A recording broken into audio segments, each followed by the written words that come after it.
When you stop being available, everything changes. Inspired by Carl Jung, have you ever noticed how some people seem to command the environment around them without uttering a single word? They don't raise their voice, they don't beg for attention, and yet, somehow, their very presence shifts the energy in the room. People pause, people notice, people react even unconsciously. They begin to question, to chase, to feel. Now imagine if you did the same.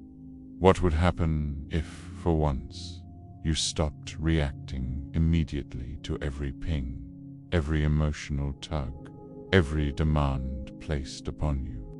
What if you chose silence instead of automatic response, retreat instead of eruption? It's not just an experiment in restraint. It's a doorway to power, clarity, and self-sovereignty. Carl Jung once said, "Everything that irritates us about others can lead us to a better understanding of ourselves." This insight is the foundation of understanding the true impact of your availability. Because when you step back, when you withdraw consciously, the world begins to wobble. People who believed they knew you realize they know nothing. And in that space of unavailability, you reclaim your energy, the most precious resource you possess. The cost of constant availability from the earliest moments of childhood. Society conditions us to believe that our worth is tied to our accessibility.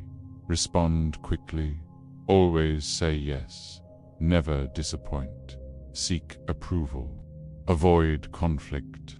Over time, these seemingly small habits add up until you find yourself sacrificing your peace for the sake of others, giving away energy you cannot afford to lose. Being perpetually available is not virtue, it is a subtle form of self-abandonment.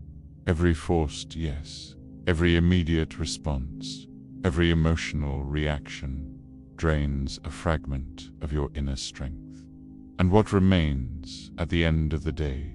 Fatigue, frustration, a vague emptiness that gnaws at you, because you've been giving away your vitality to those who never truly valued it. People who thrive on your availability do not care about you. They care about what you provide: validation, attention, emotional labor. When you stop providing, when you withdraw, they panic, they criticize, they try to pull you back into the cycle. This reaction is not about you, it is about their dependence on your energy, their inability to manage their own inner world. The psychology of reactions, energy, persona, and projection. Carl Jung viewed the psyche not as a machine responding automatically to stimuli, but as an energy system. Every thought, emotion, and action consumes psychic energy, and every reaction you give to the world draws from this finite reserve. When you respond impulsively to provocation, defend yourself unnecessarily, or engage in meaningless debates, you are depleting your inner resources, leaving yourself vulnerable to manipulation. Jung's concept of the persona, the mask we wear to gain acceptance, explains why overavailability becomes a trap.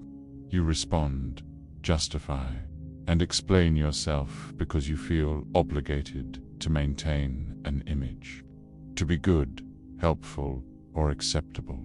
Yet the more you place yourself on stage for others, the more invisible you become to yourself. But you sacrifice your authenticity for the illusion of approval, giving others control over your energy, time, and emotions. Moreover, Jung's idea of projection illuminates a deeper layer. People project onto you what they refuse to see in themselves. The more emotionally available you are, the more you become a canvas for these projections. Friends who only reach out in crisis, partners who demand emotional labor, colleagues who exploit your kindness, none of this is accidental. They are interacting not with your true self, but with the role you allow yourself to play. Breaking the cycle, conscious unavailability. When you begin to consciously withdraw, something remarkable happens. The dynamic changes. Your silence becomes a mirror, reflecting back the behaviors, insecurities, and manipulations of others. Those who relied on your reactions now confront the absence of their familiar control. Your emotional stillness is not passivity, is power, presence, and sovereignty. This is not about becoming cold, indifferent, or arrogant. It is about choosing where your energy goes. It is about realizing that you are no longer obligated to respond to every demand, to fix every problem, or to please every person. Each no, each deliberate pause, each refusal to react is a reclamation of self. It is the quiet, invisible work of individuation, becoming whole and authentic. Conscious unavailability is an act of liberation. You are not withdrawing from the world. You are returning to yourself. You are no longer shaped by others' demands. You begin to shape your reality from within. And in this space, clarity emerges. Which relationships are genuine, which connections are transactional, and which people are truly aligned with your energy and values. The power of silence. Silence is one of the most misunderstood forms of strength. In a noisy, reactive world, silence is disruptive precisely because it removes others' control over your narrative. People who thrived on triggering your responses panic when you do not respond. Your absence unsettles them because it exposes their reliance on your emotional labor. True silence is not absence. It is amplified presence. It allows observation, reflection, and discernment. You begin to see patterns of manipulation, cycles of self-sabotage, and repetitive emotional triggers. This lucidity is dangerous for those who depended on your reactivity. They lose their leverage. In reclaiming your silence, you reclaim your life.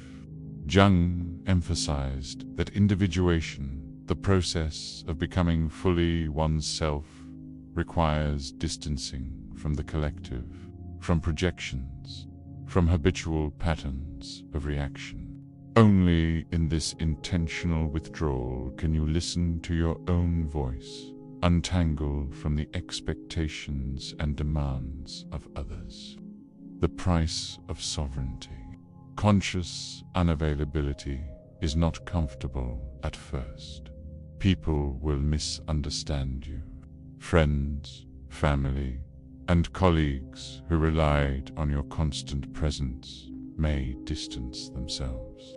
They may accuse you of change, coldness, or selfishness. This discomfort is natural. It is a reflection of the shift in balance. The price of self-sovereignty is discomfort, but the reward is profound. You regain control over your energy, your time, and your emotions. You no longer give away fragments of yourself for validation, peacekeeping, or approval. In this sacred space of withdrawal, clarity and strength emerge. You begin to prioritize what truly deserves your attention, not what demands it. Practical steps to becoming selectively available: pause before reacting. Resist the automatic response. Observe. Assess whether this deserves your energy. Set boundaries. Say no without guilt. Protect your time and mental space. Limit accessibility. Delay responses to messages. Step away from draining conversations and disengage from manipulative dynamics. Reflect on energy drainers. Identify relationships and situations that constantly deplete you and create strategies to minimize impact. Embrace silence. Use silence as a tool of observation, clarity, and empowerment. It is not absence, it is amplified presence. These small, conscious actions build the foundation for inner freedom and self-determination. Over time, you will notice a transformation. The chaos around you diminishes, and your energy is restored. The rebirth of self. When you stop being available to everyone, the first thing you encounter is silence. Uncomfortable, unsettling silence. At first, doubts arise. Are you too harsh? Are you losing people? But gradually, the silence transforms into a healing space. Solitude becomes not absence, but presence, total, unshakable presence. In this space, clarity enters where confusion once reigned. Peace replaces anxiety. Strength replaces neediness. You reconnect with your essence.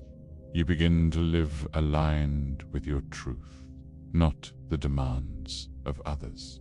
Carl Jung emphasized that individuation requires moments of sacred isolation, walking alone, disidentifying from the persona, and rebuilding identity from your own center.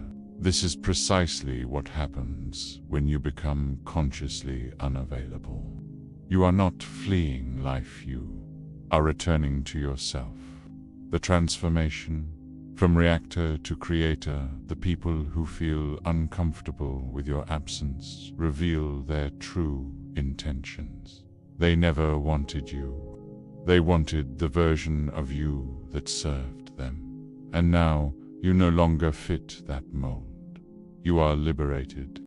You will lose some connections, but you will find yourself.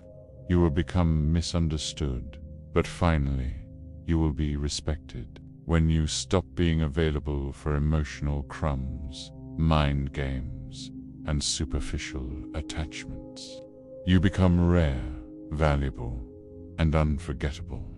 This is the essence of rebirth, living a life guided by inner sovereignty, not external demands. Conclusion: the courage to choose yourself. Choosing yourself is not easy. It requires courage, patience, and self-discipline. It requires accepting that some people will be alienated by your unavailability. Yet this is the price of freedom. The payoff is immeasurable. Inner peace, clarity, authenticity, and a life lived on your terms. Carl Jung's insights remind us that silence, withdrawal, and conscious unavailability are not acts of retreat. They are acts of power. They are the language of those who no longer need to prove anything to anyone. They are the first steps toward individuation, the journey of becoming whole, authentic, and complete. When you stop being available, everything changes. Not just for others, but most importantly, for you. Thank you so much for watching. If you've made it this far, it means you enjoyed the content. So please don't forget to like, share, and subscribe for more videos like this.